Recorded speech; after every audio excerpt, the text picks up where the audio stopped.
Buenos días, Julián. ¿Cómo está? Hola profesor, muy buenos días.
Vamos a esperar un poco, ¿listo?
Buenos días, Kevin.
Bueno, están como un poquito demorados hoy, ¿no?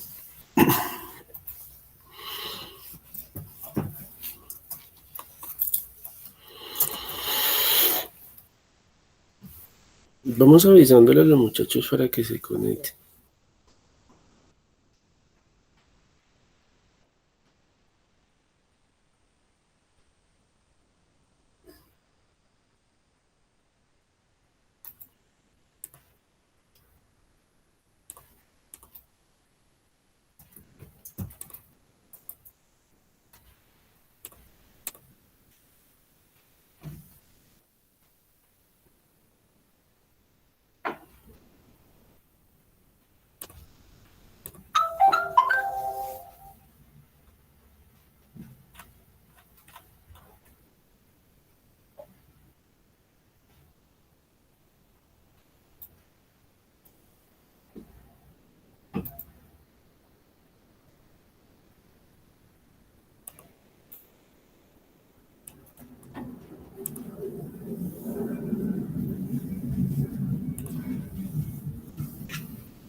Bueno, muchachos, entonces pues yo voy a empezar con ustedes.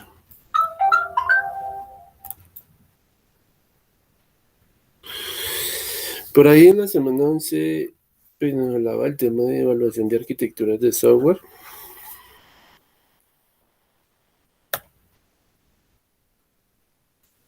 Pues que habían cuatro métodos de evaluación de arquitectura básicamente. Entonces nos hablan de los métodos de evaluación cualitativos, los cuantitativos. Eh, digamos, cuando evaluamos cualitativamente, pues no se requiere, digamos, de análisis numérico o estadístico para obtener dicha información, ¿no? Se hace una, digamos, una investigación teórica y pues se evalúa la arquitectura que se ha planteado.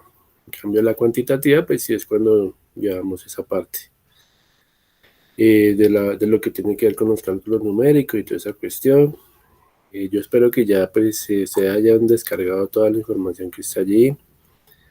Nos hablan de lo que son los escenarios, la parte de cuestionarios, o sea, esas son cuestiones ya que tienen que ver el campo de aplicación de la arquitectura, sobre qué digamos,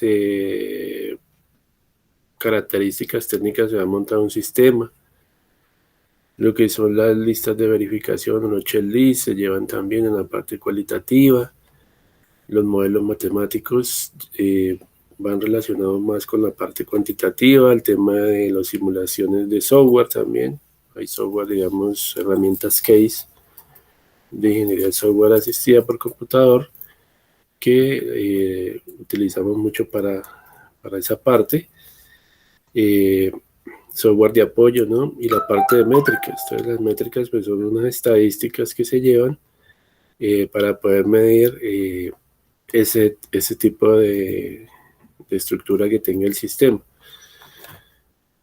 Entonces, atributos de calidad, según la normativa ISO y EC. Entonces, hay, digamos, cuestiones de calidad que son observables durante la puesta en marcha del sistema o durante la ejecución. Por ejemplo, lo que es la disponibilidad es una cualidad del sistema, digamos, si va a estar disponible 24/7. Eh, el tema de la funcionalidad también, que la aplicación módulo por módulo cumpla con lo que está previsto, ¿no? Bueno, en disponibilidad también hay algo que llama High Availability en las bases de datos. Entonces,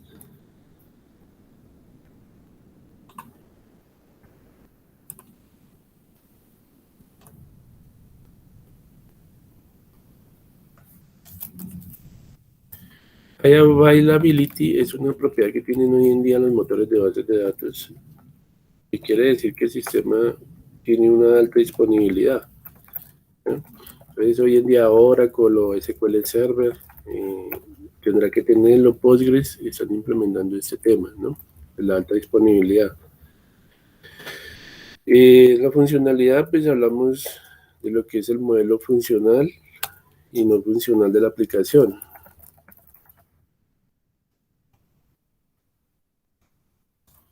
El modelo funcional ya lo habíamos visto y el modelo no funcional también.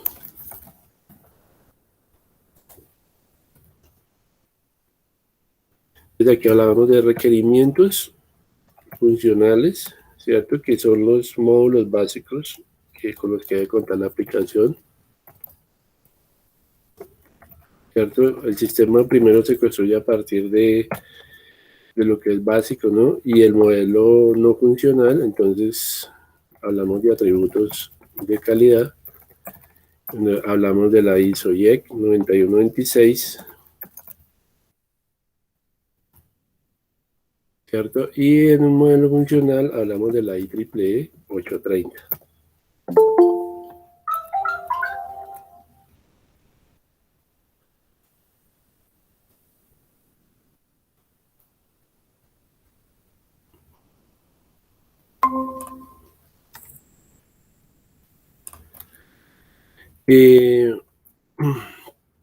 Eso ya lo hemos visto. Decimos que en la funcionalidad pues se debe de hacer un informe, digamos que es la ERS, ¿cierto? Que pues eso lo hacemos con un tema que llamamos ingeniería de requerimientos, ¿sí? Entonces, eso lo hacemos en fase de análisis y diseño. Recuerden que la 830 ya se actualizó, es la IEEE 29184, la que rige ahora, una actualización de la 830, y eso hace parte del modelo de funcionalidad. Entonces, en la parte no funcional, pues hablamos de muchas características, ¿no? Hablamos de escalabilidad del software, o sea que el software pueda montarse en diversos sistemas operativos, de portabilidad, hablamos del tema de usabilidad, la aplicación sea fácil de manejar, que utilicemos las últimas tendencias, ¿sí?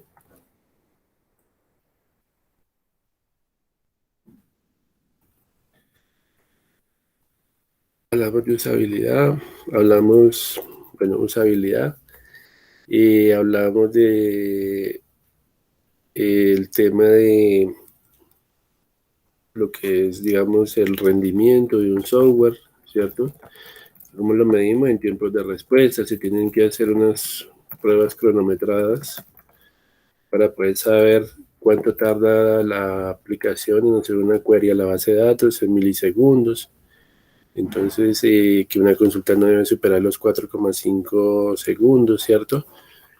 No, miramos muchos atributos, o sea, temas de mantenibilidad, que ya lo hemos hablado, que la aplicación sea versionable, que sea modificable, tema de integralidad también, que la aplicación cumpla para los aspectos para los cuales fueron creados, interoperabilidad, si nuestra aplicación, interoperabilidad, si nuestra aplicación está hecha para coexistir con otros sistemas, con otras bases de datos, interno o externo a una compañía.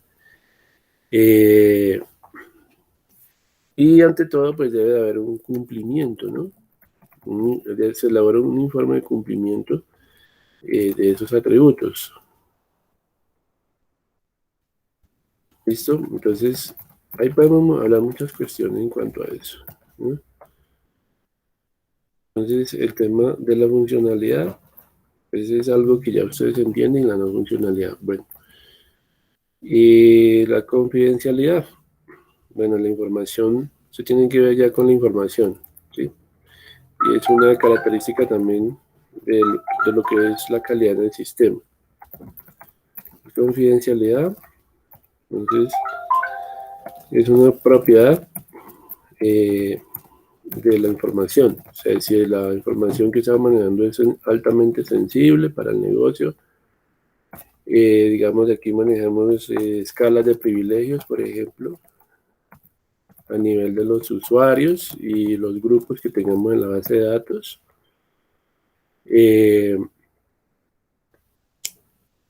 Disponibilidad también es una cuestión que afecta pues a los datos, ¿sí? Si la información va a estar disponible todo el tiempo, y la integridad también de los datos.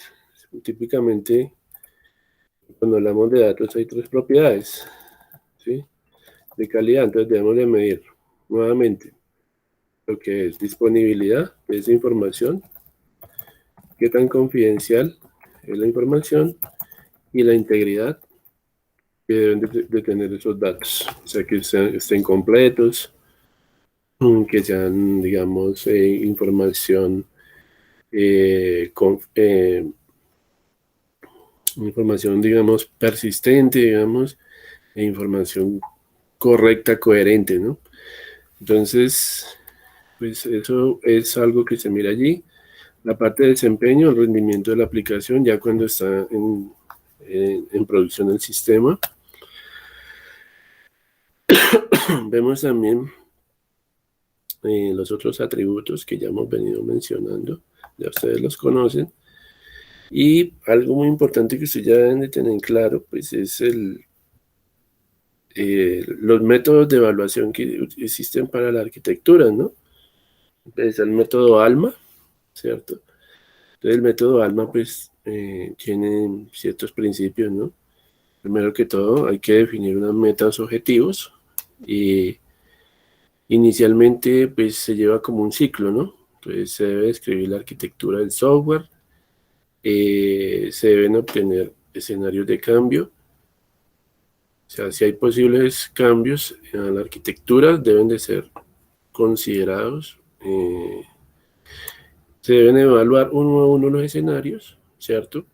Y por último se deben interpretar esos resultados y obtener unas conclusiones. Esta información es mucho más amplia, pues aquí está resumida porque como ustedes ven, la semana 11, 12, 13 tiene harto de eso. Está el método PASA, método PASA, es un segundo método para evaluar la arquitectura. Recuerde que esto lo hace un comité de expertos, ¿no? Son los que hacen esta parte. Luego, pues,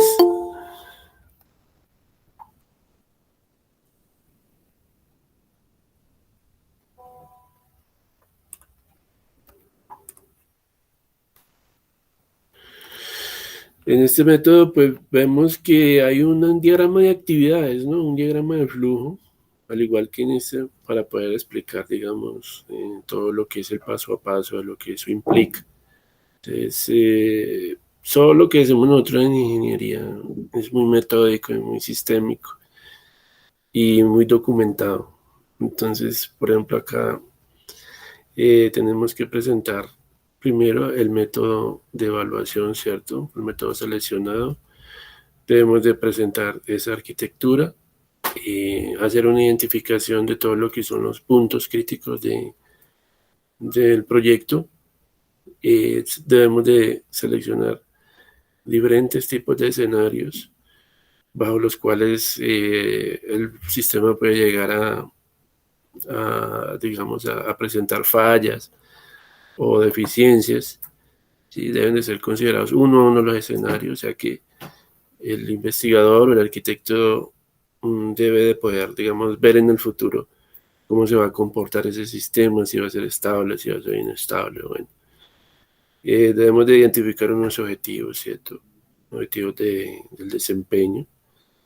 Debemos de velar porque esos objetivos se cumplan, ¿no? Que sean objetivos reales. Para los objetivos, pues hay unas propiedades, ¿no? Siempre que ustedes creen un objetivo, eh, hablamos de unos objetivos, por ejemplo, SMART. Vamos a buscarlos acá. Unas propiedades que deben de cumplir. Entonces, propiedades SMART. Vamos a buscarlas para objetivos. Vamos a ver.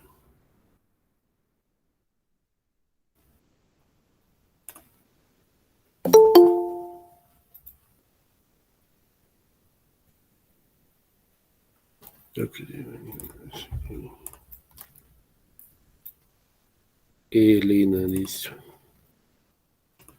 Entonces, bueno, las propiedades de Smart en un objetivo, o sea, la técnica que existe para poderlos definir de manera correcta. Entonces, esas propiedades de Smart hablan de lo siguiente, que el objetivo como tal, o sea, siempre que ustedes van a redactar un proyecto, esos objetivos deben de mirar, porque eso es un acrónimo, entonces eso significa específico, por ejemplo, que el objetivo sea específico, ¿no?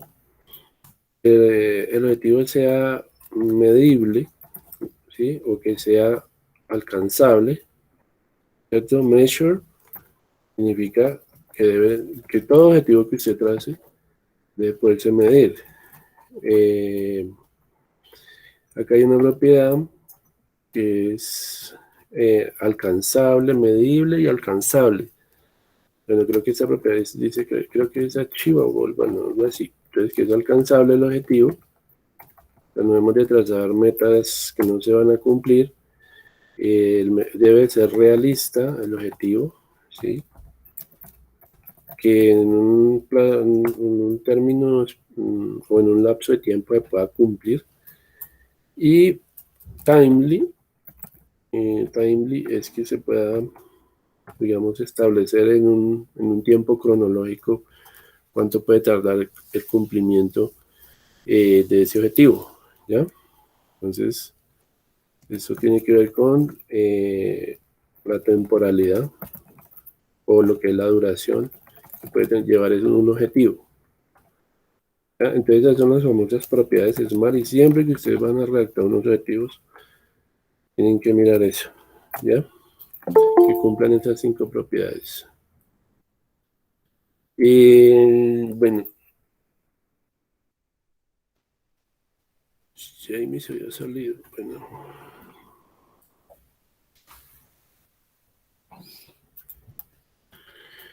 Bueno, listo. Entonces,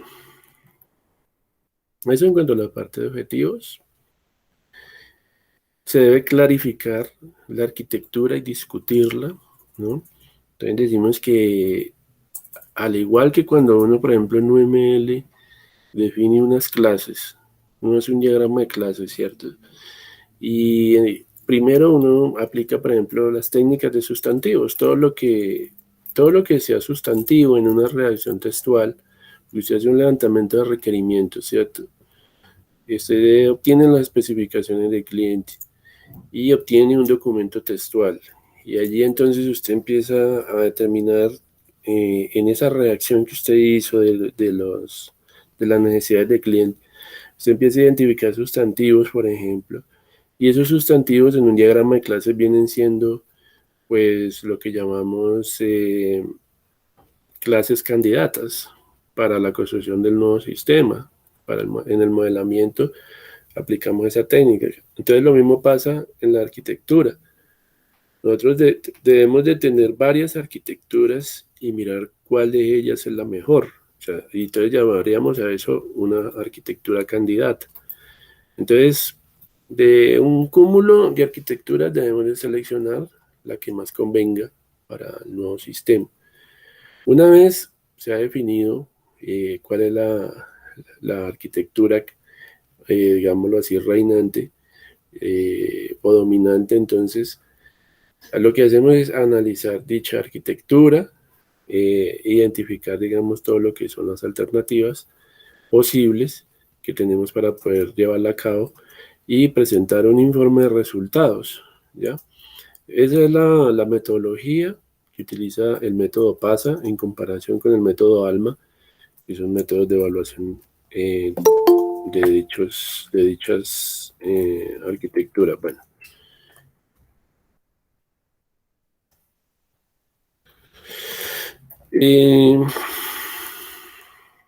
el método Saluta. Entonces, ese es otra tercera técnica existente para evaluar pues esa parte. Entonces hay que diseñar unos perfiles del uso que va a tener la aplicación, describir, como dice acá, ese nivel de facilidad ¿cierto? Que conlleva pues hacer la utilización de la arquitectura bajo esos lineamientos y tenemos que evaluar dichos escenarios. O sea, prácticamente lo que se busca es, prácticamente lo que se busca es poder mirar desde diferentes puntos de vista o perspectivas cómo funciona ese sistema.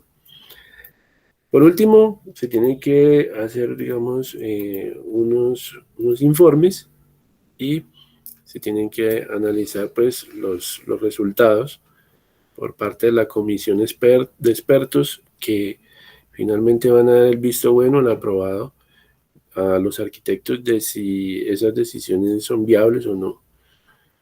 Tenemos el método SNA, es el último método, creo, que nos plantean.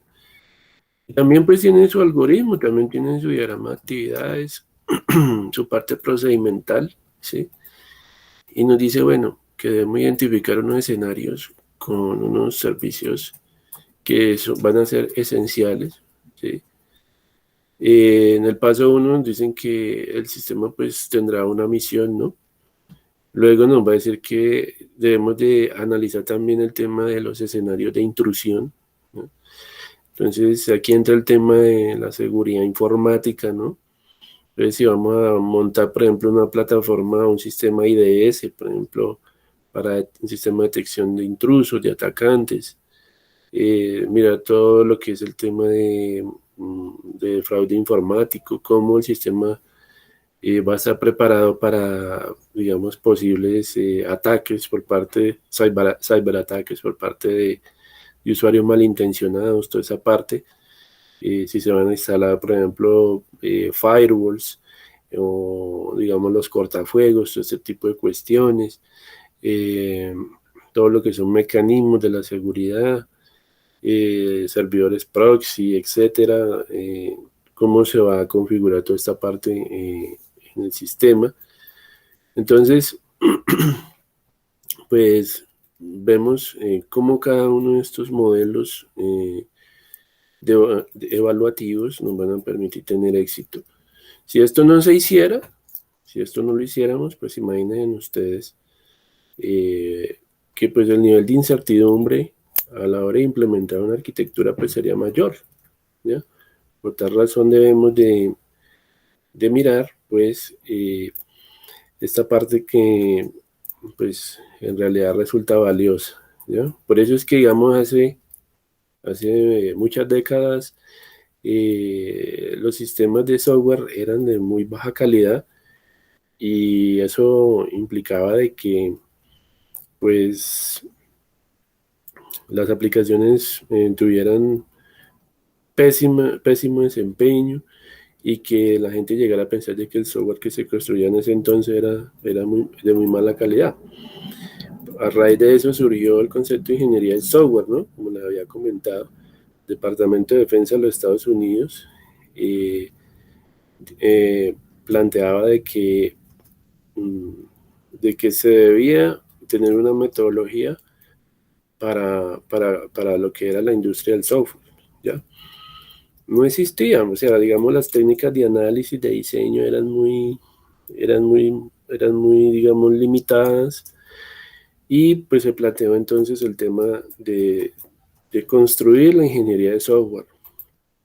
Entonces, antiguamente pues los programadores, los implementadores diseñaban software, ellos mismos hacían el análisis, no habían, digamos, analistas como tal, prácticamente eran ambas cosas, analistas y programadores, y se sentaban de una vez a escribir el código de la aplicación, y pues lógico que iban a encontrar muchos errores porque no había, digamos, un sistema de plantillas, no había, digamos, un estándar UML que les permitiera, digamos, evitar errores a la hora de hacer, digamos, la codificación del sistema, me generaban miles de fallas y eso hacía que los proyectos se vinieran abajo o que tuvieran que replantear nuevamente un proyecto. Si le decían a los clientes que el software se iba a demorar 6 meses, resultaban demorándose más tiempo de lo debido.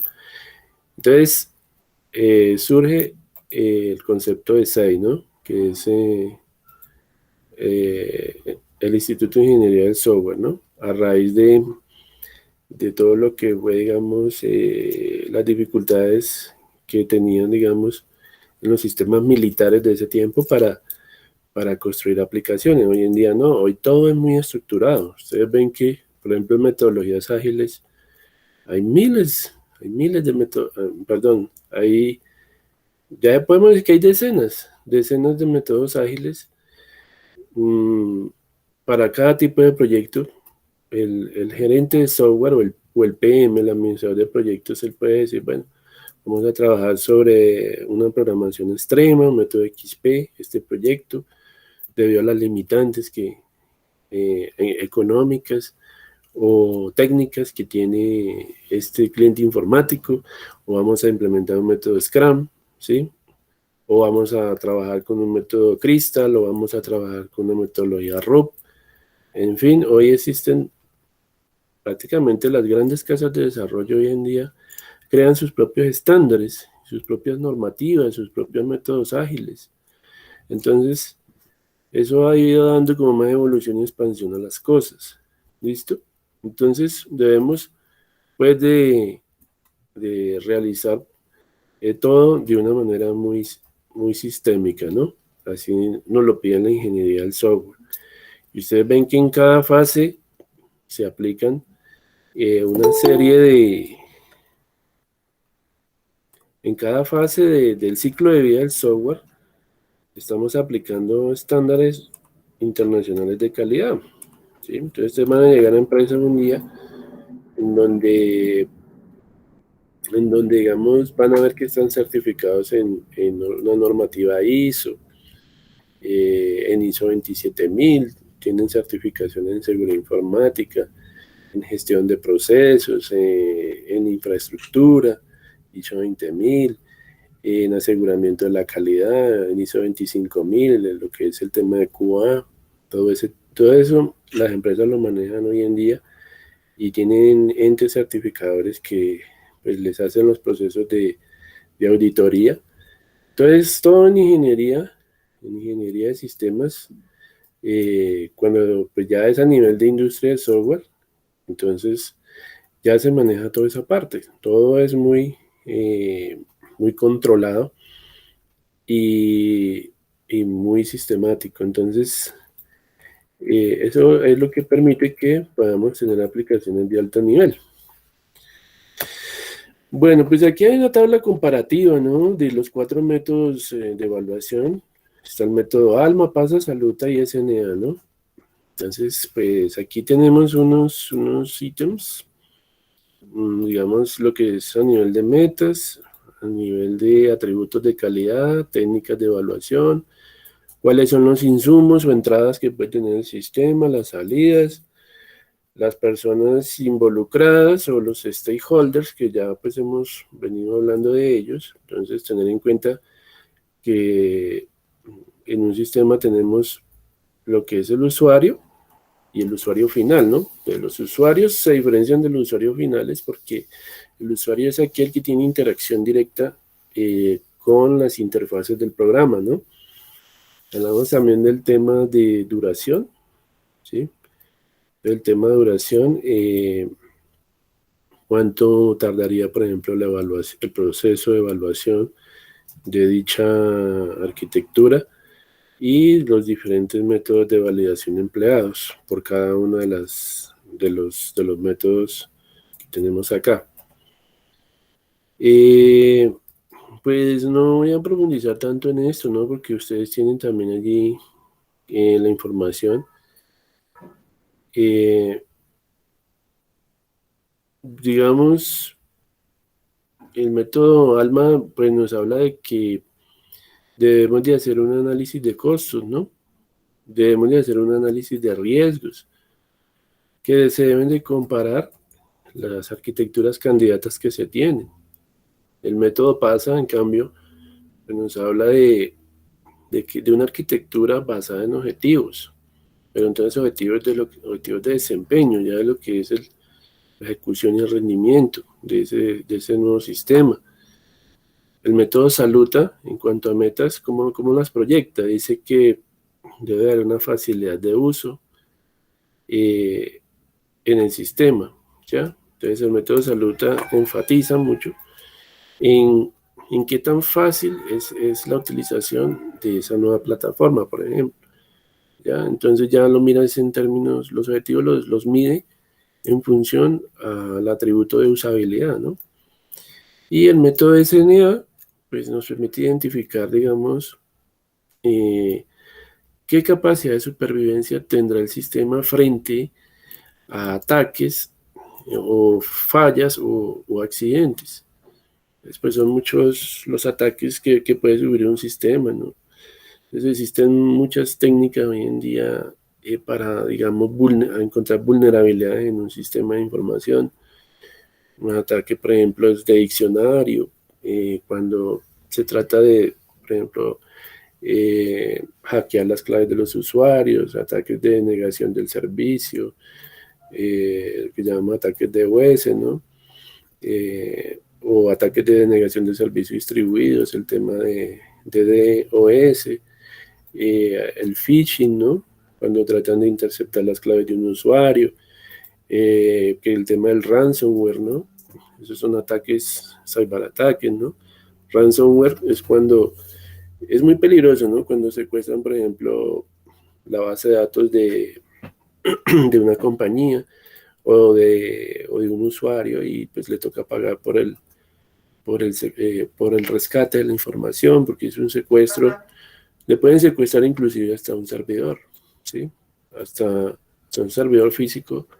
Una máquina puede ser secuestrada o un sistema de base de datos y tienen que pagar el rescate de la información.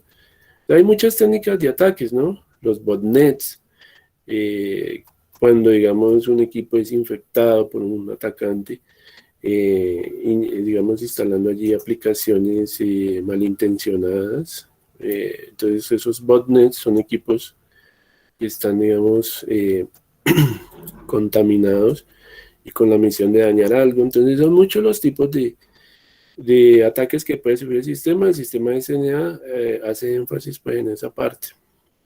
Entonces no les voy a hablar tanto de delito informático porque pues eso es muy amplio, ¿no? Pero el método SNA pues es más fuerte en esa parte.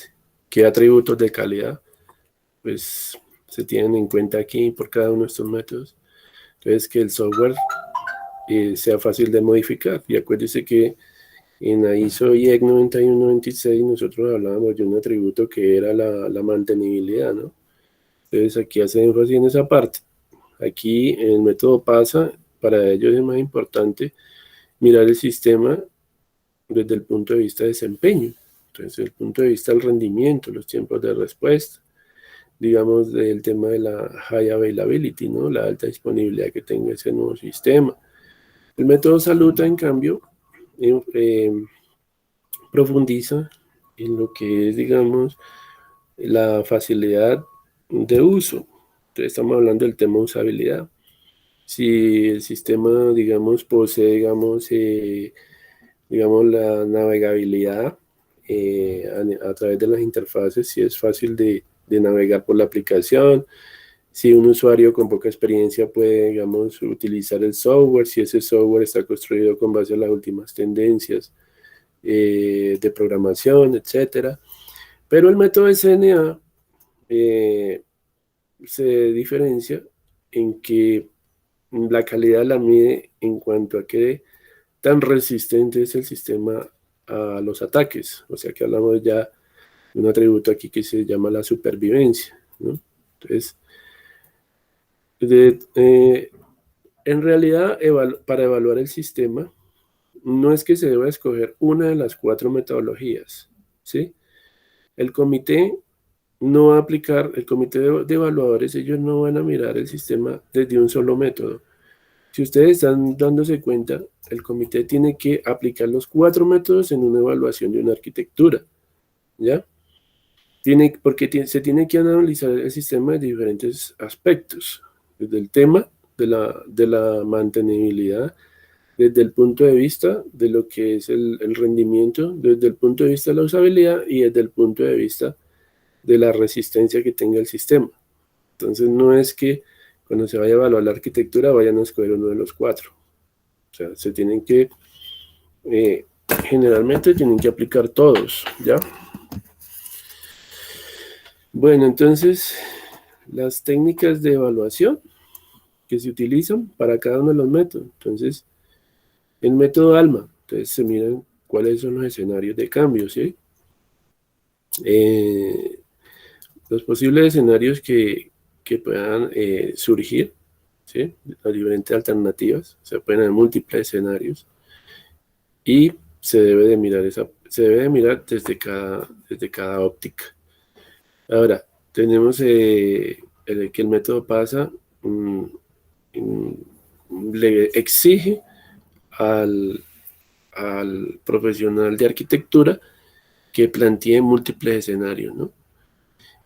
El método Saluta ya habla, pero de escenarios en cuanto a uso, ¿ya? Los posibles escenarios, pero en cuanto a usabilidad. Y aquí ya el método SNA nos dice que este profesional pues tendrá que plantear escenarios de uso normales y posibles escenarios de intrusión. O sea, él tiene que prever o concebir qué pasa si hay un ataque de hombre en medio, por ejemplo. Man in the middle, ¿no? Es una modalidad de fraude informático en el cual cuando hay una comunicación entre un emisor, entre dos usuarios, un transmisor, un emisor, o equipos remotos, pues el MIT es un intruso que está en medio de la comunicación. Y ese es un escenario, pues es un escenario de intrusión. Pero pueden haber múltiples, porque hablamos también de lo que es el phishing y otros temas, ransomware, en los cuales él tiene que decir, bueno, ¿qué vamos a hacer?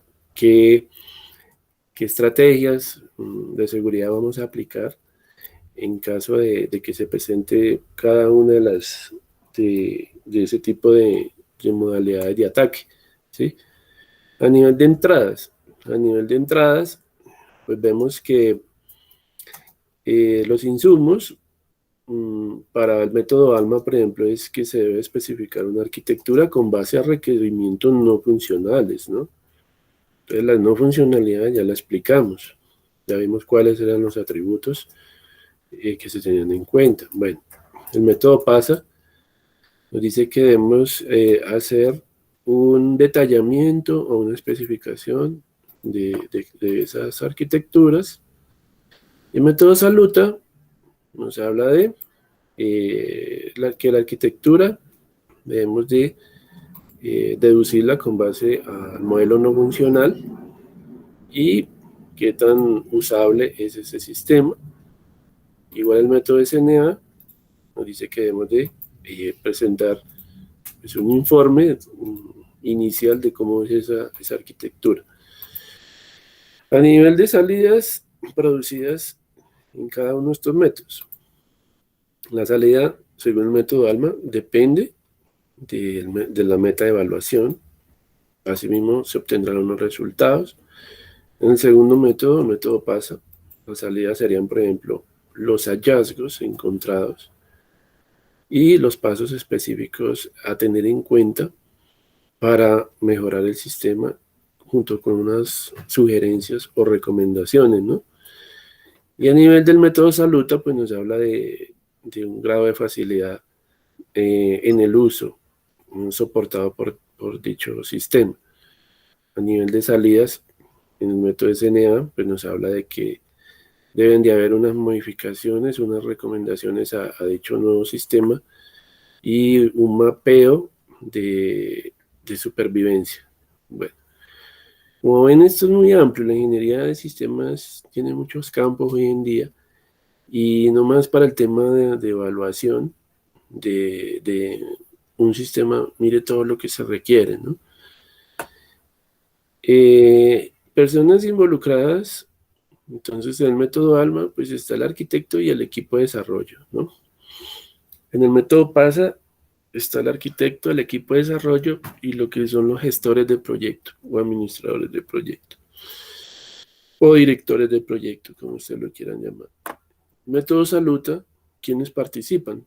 Entonces el mismo arquitecto, el ingeniero de requerimientos, ¿no?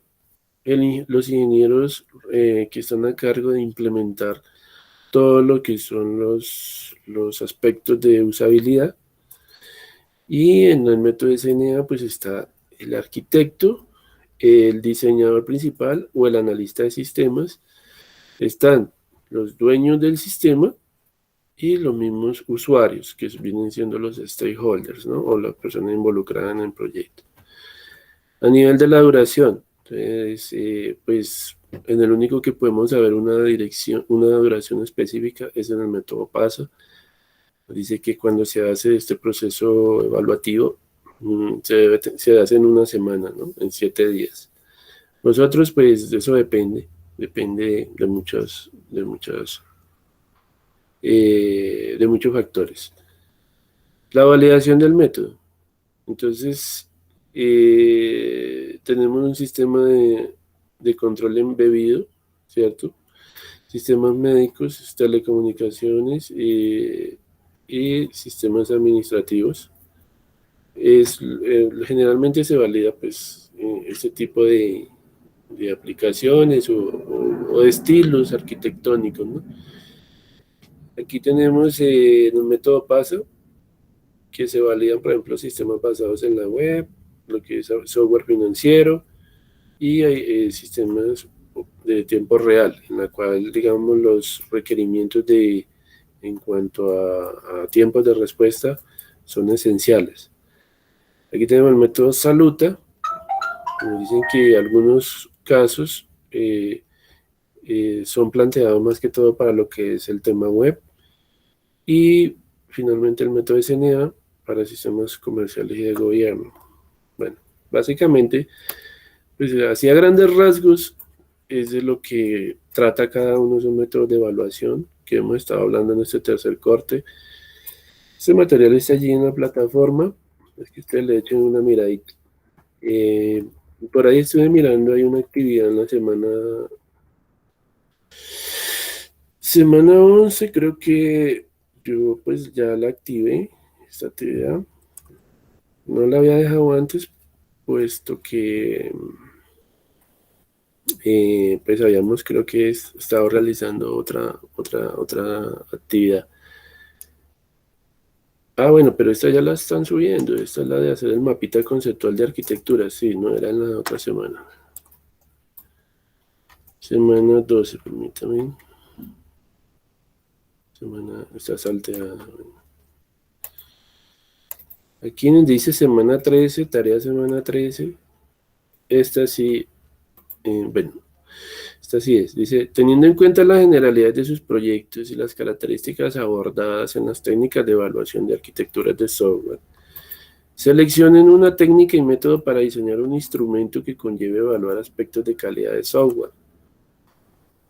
Dice, el envío como siempre debe ser individual y la construcción del documento grupal. Dice, envíe el formato en PDF y ese es el nombre que deben de ponerle a la evidencia de aprendizaje o al entregable. Entonces ya ustedes conocen los 4 métodos de evaluación. ¿Qué es un instrumento? Un instrumento de evaluación. Un instrumento de evaluación puede ser una lista de chequeo, por ejemplo, un checklist. Yo me imagino que ustedes han visto que es una lista de chequeo, pueden hacerlo de esa manera. O no sé si ustedes quieran hacer un cuestionario y aplicar método Saluta, método SNA, método PASA o método ALMA. Una lista de chequeo para alguno de esos métodos de algo que de algunos aspectos o criterios que usted quiere evaluar de ese sistema. A ver, lista de chequeo. Yo me imagino, por ejemplo, yo trabajo con el SENA. Yo soy instructor de la parte tecnológica en el SENA, de los que son los analistas y programadores. Y en el SENA nosotros mandamos muchas listas de chequeo, por ejemplo. Permítame, yo busco una lista de chequeo acá. Documentación, fase, identificación, guías de aprendizaje y actividades. Vamos a ver. Sí, por ejemplo, aquí tengo creo que un checklist.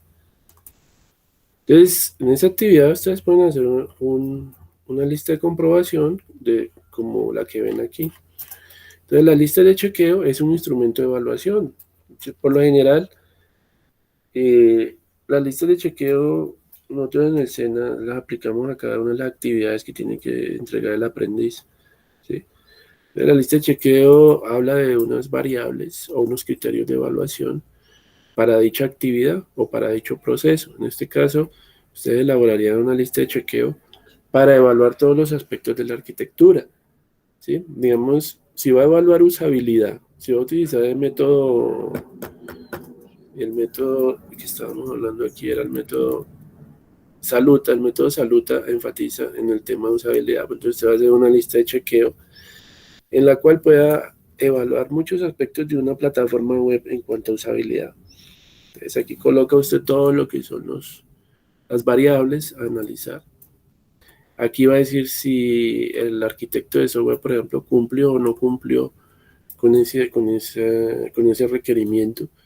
Y en caso de que no cumpla, pues tendrá que hacer una observación aquí del por qué no se cumplió con ese aspecto. Pues, por ejemplo, una variable, aquí están evaluando algo del tema de licitación de requerimientos, ¿sí? Entonces dice, identifica las técnicas de recolección de datos, aplica técnica de la entrevista correctamente, elabora informes de las entrevistas realizadas, describe de forma clara y precisa el problema. Entonces, eso es una lista de chequeo. ¿Listo? Ustedes la pueden aplicar eh, para evaluar una arquitectura. Pueden buscar en internet también listas de chequeo para evaluar una arquitectura, porque en internet hay muchos ejemplos sobre eso. ¿Listo? A ver, Luis Fernando. Entonces, pueden buscar ejemplos en internet, pueden modificar esa lista de chequeo. O sea, eso ya depende cómo qué instrumento de evaluación quiera utilizar para eso. Entonces, lista de chequeo, se puede buscar evaluación de arquitecturas, arquitectura de software, por ejemplo, puede buscar algo así similar, o la puede diseñar usted mismo la puede diseñar. Bueno, yo no sé, aquí veo muchos ejemplos. Por ejemplo, acá hay una, dice, y esta está buena porque dice, vea, se utilizan métodos intermedios para la generación de casos de prueba, presenta estabilidad en las especificaciones funcionales, el cumplimiento de estándares en el diseño de interfaces adecuado, el cubrimiento de la funcionalidad establecida por el cliente es aceptable. Entonces, hay muchas listas de chequeo para el tema de evaluación de software y evaluación de plataformas. Entonces, pueden hacerlas y, bueno, ustedes verán cómo la diseñan. Es un solo archivito que tendrán que diseñar y la suben. Ustedes miran qué aspectos mirarían, qué quieren evaluar. Listo. Bueno, esa actividad no se les olvide que no, tampoco es tan extensa, ¿no? Pero perdón, ahí quedó programada, ¿no? Está del 10 de noviembre al 19 de noviembre, miremos la fecha. Digamos, el 10, demora para dentro de 8 días.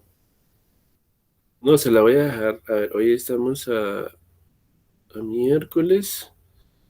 Sería el 17, el próximo miércoles, sí, 17. Entonces hacer, por ejemplo, una lista de chequeo. Entonces les voy a poner acá un ejemplo, porque de pronto a ustedes no se les olvida qué instrumento de evaluación utilizar. Es ejemplo, instrumentos de evaluación. Es aquí, lista, a ver, lista de chequeo. de chequeo, lo que llamamos un checklist, ¿no? Para el tema de usabilidad de una plataforma web, por ejemplo. ¿Sí?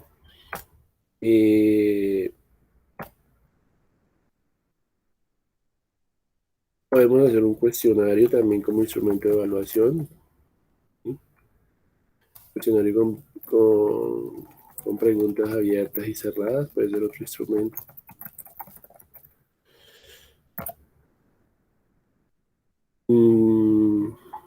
Puede ser una batería de pruebas, por ejemplo. Podría ser una batería de pruebas. Pero tenían que investigar cómo elaborar esa batería de pruebas. ¿Ya? Para los módulos, por ejemplo, el sistema de información. Bueno, ya les doy 3 ejemplos a ustedes de cómo hacer esta parte. Y les queda para la otra semana. Se está en semana 13, creo que queda. Listo. Ahí quedó programada esa actividad, semana 13. Hay otra actividad, a ver, de la de biblioteca, creo que ya está por acá. Esta actividad, yo espero que ya la hayan hecho, ¿no? Que era un mapa conceptual de lo que eran las funciones del arquitecto. Esta ya la hablamos, creo que fue el lunes, se la dejamos habilitada. Y está la actividad de biblioteca del corte 3. Esa actividad del corte 3, pues es en grupo también, ¿sí? Yo casi todas las actividades se las trabajo en grupo a ustedes, ¿listo? Esa actividad consiste en hacer una investigación de métodos ágiles de desarrollo, específicamente lo que es la programación extrema, el método XP y el método Scrum, que es una metodología ágil también. Entonces está programada para el próximo miércoles también. Entonces, para que revisen muchachos las entregas. Como siempre, pues yo les digo que hagan un documento bien elaborado, que le pongan normas APA, ¿no?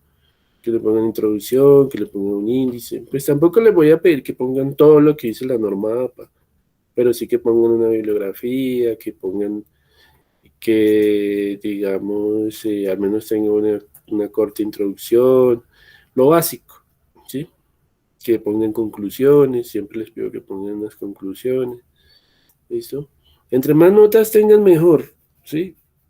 Trato de dejarles así algunas 5 o 6 actividades al final para que pues les vaya mejor en la asignatura. Entonces, por eso está en grupos, para que se deleguen, digamos, las actividades, las tareas, ¿listo? Pero como siempre digo, o sea, ustedes pueden delegar, bueno, tal persona hace tal cosa, pero la idea es que haya un feedback, ¿no? Que haya una retroalimentación entre ustedes, ¿ya?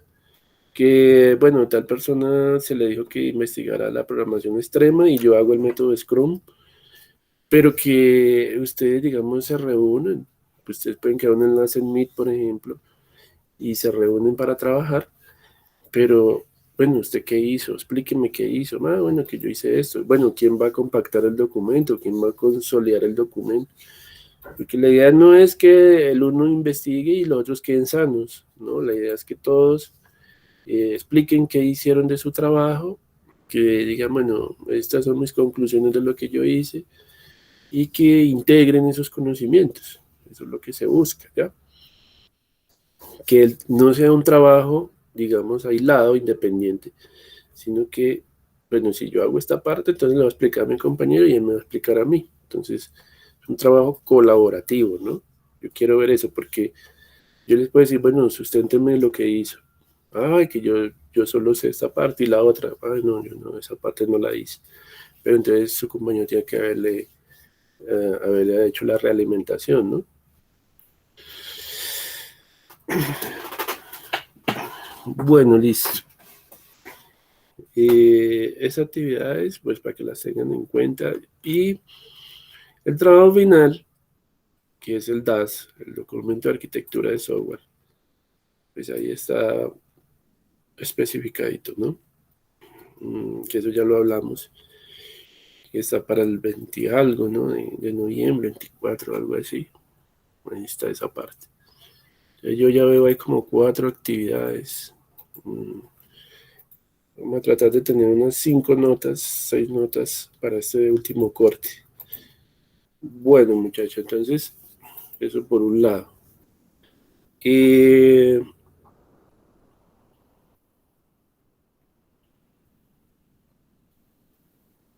Vamos a mirar también, a ver, esta parte ya quedó clara, porque son métodos de evaluación. Por aquí también tenía un material preparado, permítame un segundo. Es en la semana, estamos en semana 14, creo. Sí. Pues aquí, semana 14, estábamos hablando en la clase anterior de eso, el rol de arquitectura, ¿no? Acá hay unos materiales, ustedes deben de ingresar y leer todo ese material. Yo pues he hecho una pequeña abstracción de lo que está allí en esos materiales, porque pues yo sé que hay mucha teoría, hay mucho concepto que aprender y pues eso a veces como que nos hace dar sueño, nos cansa, eso yo lo entiendo, ¿sí? Pero trato pues de resumirle al máximo la información que está allá, pero sí deben de leer, muchachos, porque uno aprende es leyendo, o sea, un ingeniero de sistemas generalmente es un autodidacta, ¿no? Y debemos de tener también, digamos, esa capacidad de trabajo autónomo para poder, digamos, ser buenos en ingeniería, ¿sí? Entonces, siempre hay que mirar que hay que ser muy inquieto, ¿no? Y hay que estar investigando y aprovechando, pues, al máximo el tiempo que tenemos. Digamos, una buena cualidad que tiene un ingeniero de sistemas es la capacidad para distribuir el tiempo, ¿no? ¿Por qué? Porque digamos cómo han surgido todos esos grandes personajes de la informática, Steve Jobs, el creador de Facebook, el creador, digamos, de Microsoft, el señor Gates, todas estas personas, eh, ellos han sido muy exitosos, digamos, en lo que es la distribución de su tiempo. Para una persona de esas media hora, ellos manejan sus agendas y todo ese tipo de cuestiones diarias. Y para ellos una media hora significa mucho dinero, ¿ya? Entonces ellos el día lo tienen ya, digamos, bien programado. Y media hora para ellos significa perder muchos millones de pesos, ¿sí? Entonces, millones de dólares. Entonces, ¿por qué? Porque ellos tienen que estar, digamos, hablando con clientes, bueno, y ustedes se imaginan cómo eran los clientes de ellos, ¿no? Multinacionales y todo ese tipo de cosas. Entonces, para ellos, perder una hora de trabajo, para esas personas que siempre están en un entorno corporativo, pues es muy significativo. Y así nosotros como ingenieros de sistemas tenemos que volvernos disciplinados y estructurarnos lo que más podamos para poder, digamos, aprovechar, optimizar al máximo ese tiempo. Y ustedes pues están en la parte universitaria y pues ustedes tendrán sus horarios para estudiar, para trabajar, para todo eso. Y hoy en día muchas empresas antes de contratarlo publican, por ejemplo, en una vacante, se busca ingeniero de sistemas con excelentes capacidades para administrar su tiempo. O sea, les gusta personas que sean muy organizadas y y que puedan trabajar, por ejemplo, bajo presión. Dicen, bueno, en 2 días tiene que entregar un tal componente de software y eso lo pueden a trabajar a toda, sí, a bajo presión. Ustedes están jóvenes. Hoy en día, por ejemplo, un ingeniero como yo de 43 años, ya no lo contratan en una desarrolladora de software. Hoy en día busca muchachos jóvenes como ustedes, porque pues ustedes tienen toda la capacidad y ellos de un ingeniero de 40, 50 años, prefieren irse por un muchacho de 20 años así no tenga experiencia. Entonces, nosotros los viejitos pues estamos es formándolos a ustedes, porque ustedes sí van a ir a una empresa a donde van a sentir todo el rigor y toda la presión de lo que es un entorno laboral en la parte de programación, ¿sí?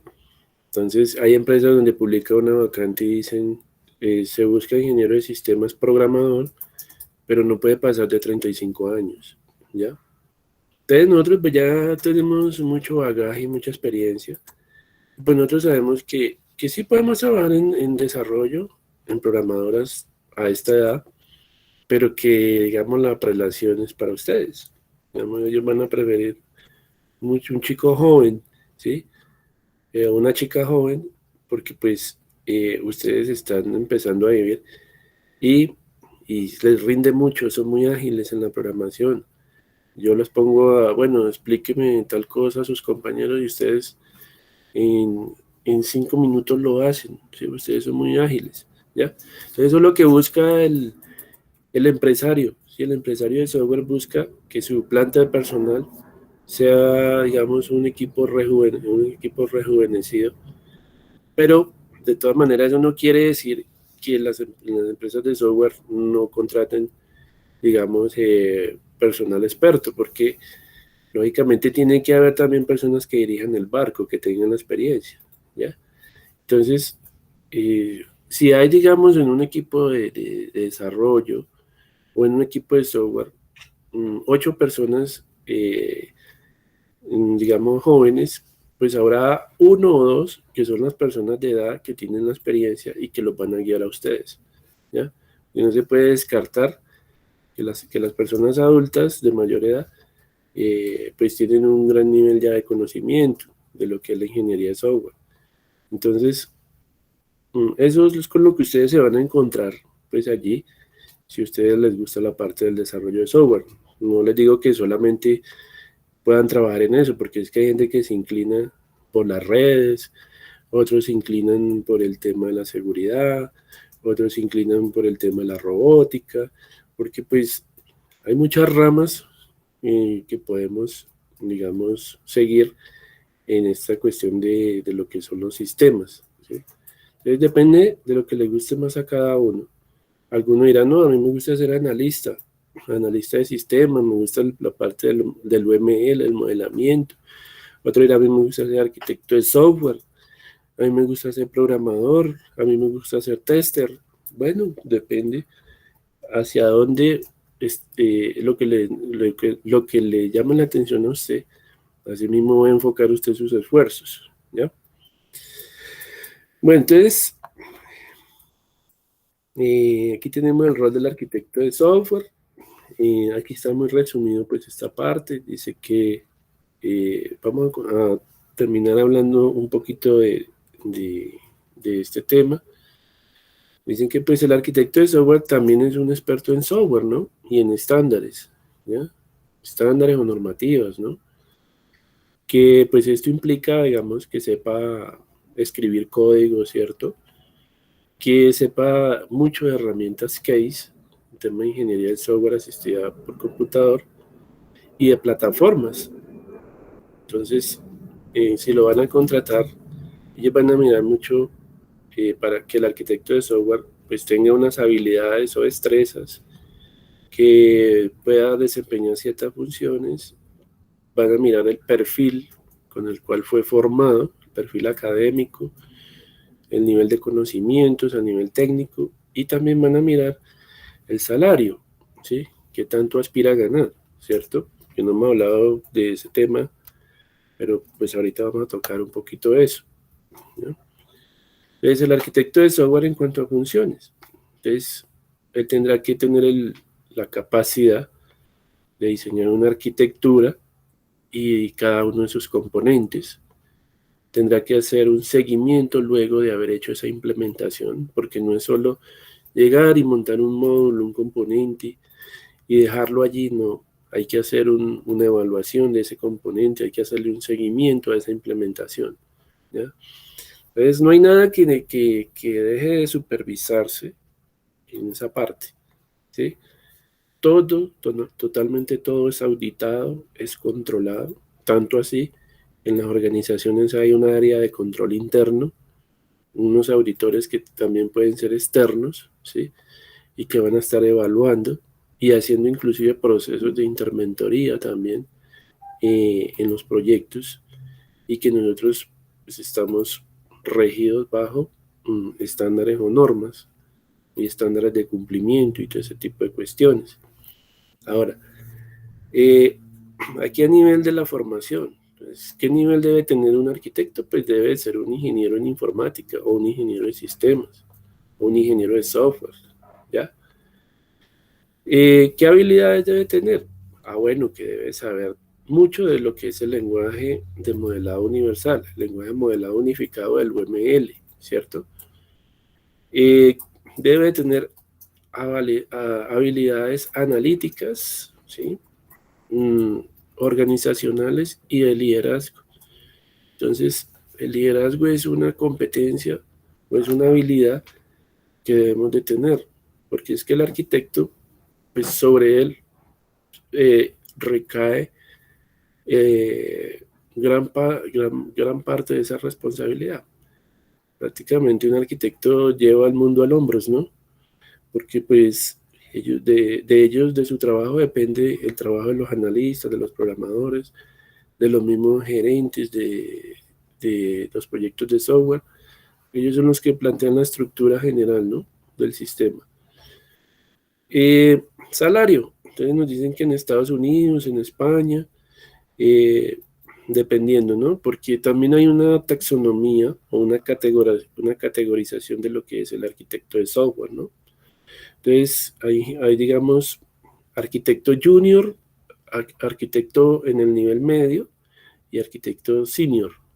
Entonces, el senior es ya un arquitecto muy experimentado. Lo mismo que pasa en la programación de software. Hoy en día se publica, digamos, una convocatoria para contratar ingenieros programadores en Java o en Python o en .NET, en lo que sea. Y dicen, se necesita ingeniero programador junior, o sea, inexperto, ¿sí? O novato, ¿sí? O novicio, bueno, como lo quieran llamar. Y un sueldo de tanto. Asimismo dicen, necesitamos ingeniero de desarrollo senior en Java. Entonces ya es un programador avanzado. Generalmente, pues, ellos pueden tener certificaciones en un lenguaje de programación en Java o certificados en Oracle, en bases de datos, bueno, lo que sea. Pero, pues, hay unos rangos salariales que ustedes deben de conocer. Por ejemplo, en Estados Unidos nos dice que en el año puede ganar hasta $80,000 un ingeniero, un arquitecto junior. $80,000, ¿a cuánto equivale? Entonces, haciendo la cuenta, multiplicando por 4,000, o sea, se puede ganar en el año hasta 240 millones de pesos. O sea, que ganan bueno, ganan bien. Un ingeniero medium, en el nivel medio, entonces, $117,000, puede estarse ganando hasta 500 millones de pesos. Ahora, un senior, el senior se puede estar ganando más. Entonces, si multiplicamos esto, nos da como 650 millones de pesos en el año en Estados Unidos o en España. Porque es que ellos diseñan aplicaciones con altos estándares y proyectos grandes, ¿no? No son proyectos pequeños. Generalmente los que más ganan proyectos de mucha envergadura. Así mismo ganan. Entonces, acá en Colombia, pues les pagan poquito, pero ¿cuánto no pueden ganar por allá? ¿Sí? Entonces, el arquitecto de software, pues también se le conoce como el arquitecto de sistemas, son las diferentes denominaciones, arquitecto de soluciones, arquitecto SOA. SOA es un tema que manejamos hoy de la arquitectura orientada a servicios, ¿ya? Hoy en día se maneja mucho el tema de los servicios web, ¿ya? O los web services. Entonces,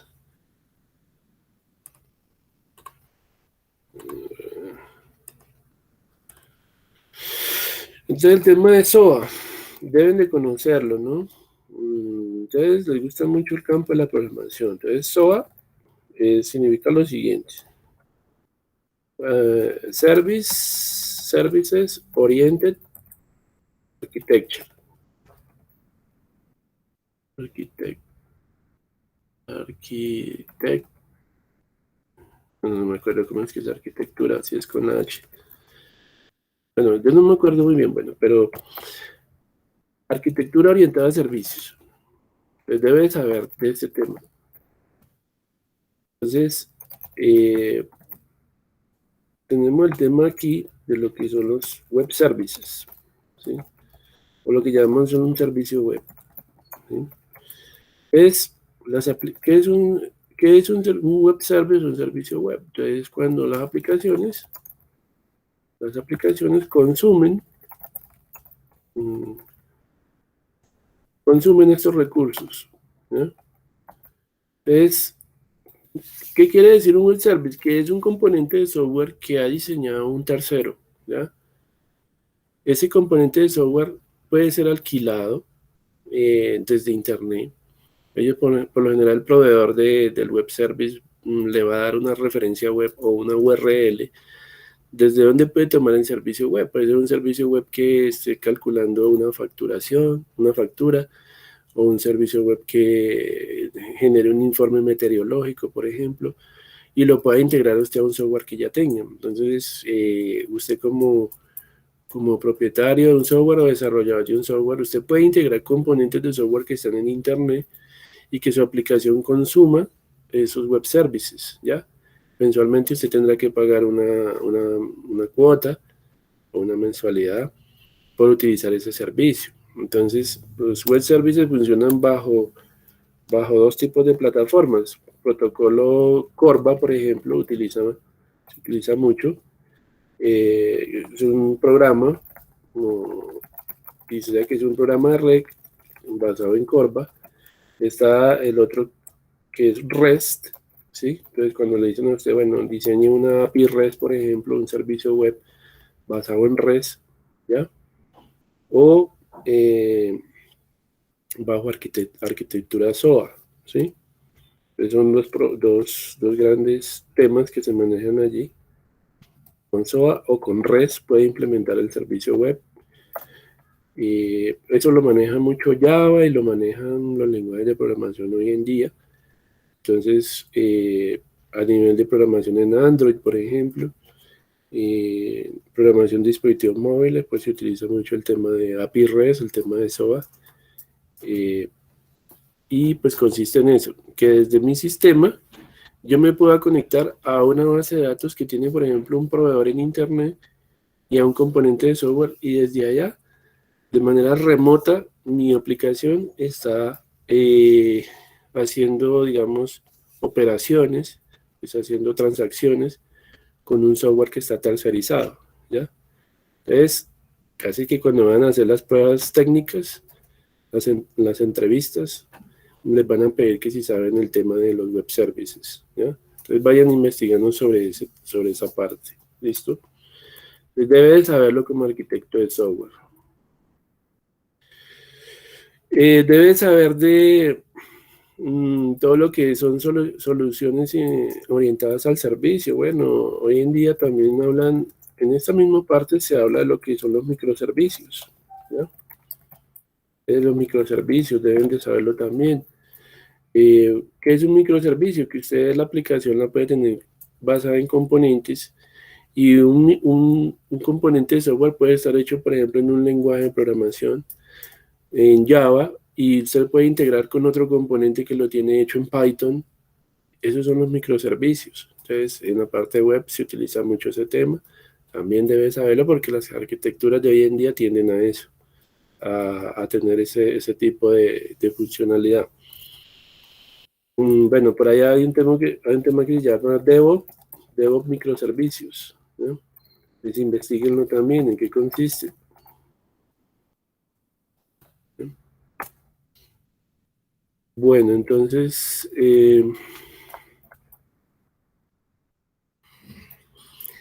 más funciones del arquitecto de sobrada, nos falta mucho, más o menos. Pues ya alcanzamos a terminarlo, si alcanzamos así rapidito en 5 minutos a acabar esto. Bueno, entonces el arquitecto de software debe saber de la parte de cómo levantar un requerimiento funcional, no funcional, diseñar el sistema con base a esos requerimientos. Recuerden que al final se hacen unas pruebas de aceptación junto con el cliente para digamos, se hace una retroalimentación al final para saber si el sistema cumple con lo inicialmente planteado, ¿no? Ya dijimos que se elegía una arquitectura y en esa arquitectura se definía cada uno de los componentes, se creaban estándares de desarrollo eh, uniformes en la empresa, ¿no? Es que hay, a nivel de programación hay unas convenciones, unos estándares, por ejemplo, de documentación del sistema, ¿sí? Cada empresa tendrá, digamos, una nomenclatura para nombrar archivos, para nombrar variables, para nombrar ciertas cosas, estándares para documentar el UML, y usted debe de acogerse o ceñirse a lo que manejan esos grupos de desarrollo, ¿ya? Entonces va a encontrar eso, de que allá ellos son muy organizaditos y el código lo escriben bajo ciertos parámetros o lineamientos, los informes, bueno, todo, listo. Que las arquitecturas deben de tener un seguimiento, ¿no? Una vez implementadas, eso debe saberlo el arquitecto, no es llegar y montar algo y dejarlo ahí. Eh, el arquitecto de software, pues también, digamos, debe de mirar que se cumplan los requisitos a nivel operativo, ¿sí? El nivel de rendimiento, disponibilidad, escalabilidad, bueno. Bueno, eso yo creo que lo podemos ya, bueno, ya lo podemos pasar. Aquí nos hablan de algo que no hemos hablado mucho, pues que es el tema de la mejora continua. La ISO 9000, ISO 9001 habla de los sistemas de mejora continua, que sea el producto software o el proceso software, deberá entonces estarse, digamos, mejorando constantemente, ¿no? Bajo unos parámetros, ¿no? Entonces lean ISO 9000, ISO 9001, ahí encuentran lo de mejora continua. Listo, eso está allí en internet. Bueno. Que el arquitecto debe ser un facilitador y un formador de equipos de software, ¿no? Una persona que se integre en un equipo de trabajo. Conocimientos u otras habilidades que debe tener. Entonces, por ejemplo, debe saber programar en Java, programar en C Sharp, que es un lenguaje de la suite de Visual Studio de Microsoft. Los entornos que trae el .NET, por ejemplo, Visual Basic, que debe saber, por ejemplo, programar en Visual C++. Debe saber programar en Java. Java tiene una distribución que es la Enterprise Edition, la J2EE. Pues esos son los lenguajes más típicos, ¿no?, que se utilizan en la actualidad. Debe de poder gestionar, bueno, eso ya lo habíamos dicho. Bueno. Conocimientos en cuanto a software, entonces debe de saber, digamos, del tema de lo que son los frameworks o marcos de desarrollo de arquitecturas de software, como es TOGAF, DODAF, Satchman, ¿sí? Son marcos de arquitectura.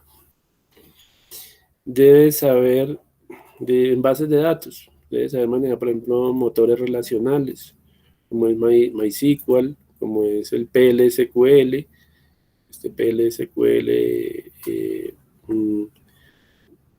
del SQL Server, también en lo que es el PostgreSQL, manejar Oracle. Y hay muchos motores de bases de datos hoy en día, digamos, pero estos son relacionales. El tema no es SQL, las bases de datos no relacionales. Bueno, está el tema de MongoDB, está el tema de Cassandra, está el tema de Redis. Hay muchos motores no relacionales. Creo que por ahí les había pasado un link a ustedes sobre eso. Debe saber de programación En PHP también tienes un entorno web. Entonces, los diferentes entornos que hay para PHP.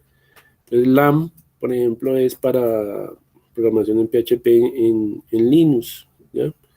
Pero para Windows se utiliza el entorno de SAM, ¿sí?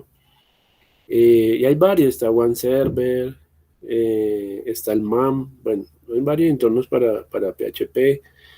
Debe saber de servidores de aplicaciones, los web servers, ¿no? Entonces, cuando vamos a utilizar Apache, Tomcat, cuando vamos a utilizar Glassfish, por ejemplo, en Java, como servidor web. El servidor web es aquel que permite ver las páginas web a través de Internet. Si usted no tiene instalado, por ejemplo, Apache en un sistema de SAM, si no está configurado, pues el usuario no podría ver el portal o el sitio web a través de la web. ¿Listo?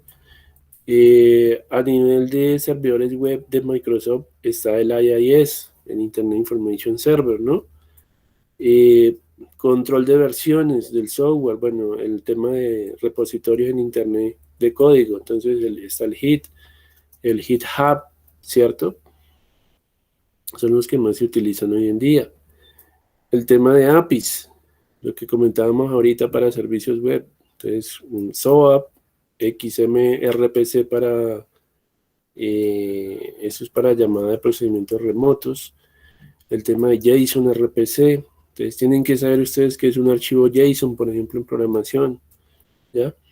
Entonces hoy en día es un formato de intercambio de datos que se utiliza mucho en la parte de programación en Java y en muchos lenguajes. Entonces, los servicios web, por ejemplo, se alimentan de archivos JSON, ¿ya? Son archivos donde hay, digamos, información en formato pares clave valor, ¿sí? Como vemos en los arreglos en Java, en las matrices asociativas en PHP, por ejemplo. El tema de REST, ¿no? Crear una API REST, por ejemplo, ¿ya? En Java o en algún lenguaje orientado a objetos. Debe saber metodologías de desarrollo, ¿sí? Metodologías ágiles, que el Scrum, que el Kanban, que el Scrum Ban, etcétera. Bueno, herramientas de ticketing. Entonces, Jira, Mantis. Bueno, esto yo no lo he manejado mucho. Jira, Mantis no lo he utilizado mucho, pero pues ahí dice que tienen que saber manejarlo. Ya hablamos de SOA y del tema de Java, por ejemplo, la Java Enterprise Edition, que es una distribución de Java. Son aplicaciones empresariales, pero sin embargo, también para Java está la Mobile Edition, que es un framework, unas librerías para programar con dispositivos móviles. O sea, Java tiene varias distribuciones también, ¿ya? El tema, bueno, esto ya el tema de las competencias sociales, eso ya lo hemos hablado bastante, ¿no? Que debe ser responsable, que debe ser comunicativo, que debe ser analítico, líder, bueno.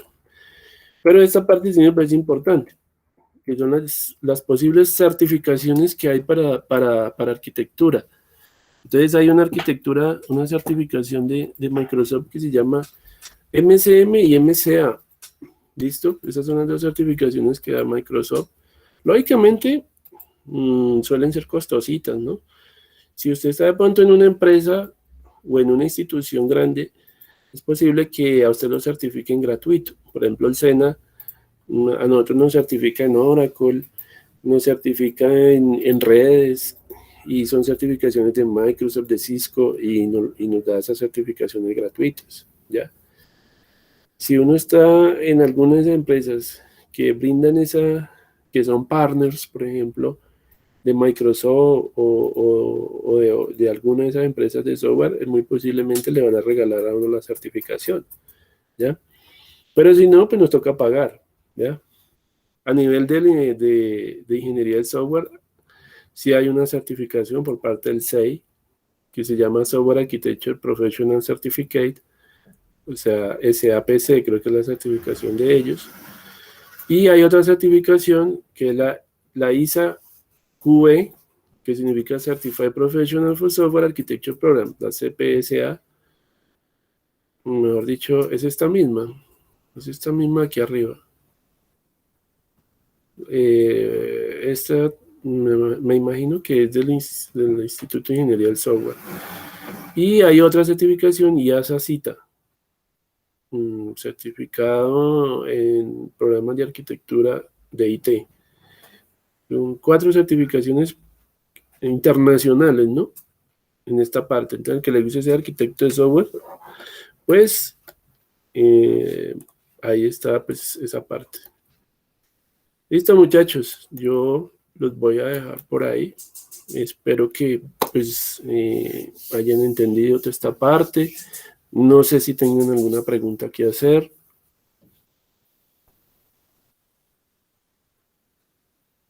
¿Todo está bien? Como dijo el pibe. Y a propósito, mañana juega Colombia, ¿no? Entonces, hacerle fuerza a Colombia. O a Brasil. Yo le hago fuerza a Brasil. Listo, muchachos. Entonces, no mentiras, hay que ser buen colombiano. Entonces, pues no sé, muchachos, yo creo que ya los puedo liberar y ya. Entonces, que revisen ustedes sus actividades de esta semana, chicos. Listo, profe, muchas gracias, hasta luego. Bueno, listo, muchachos. Entonces, que pasen un buen día. Gracias, profe, hasta luego. Listo, muchachos.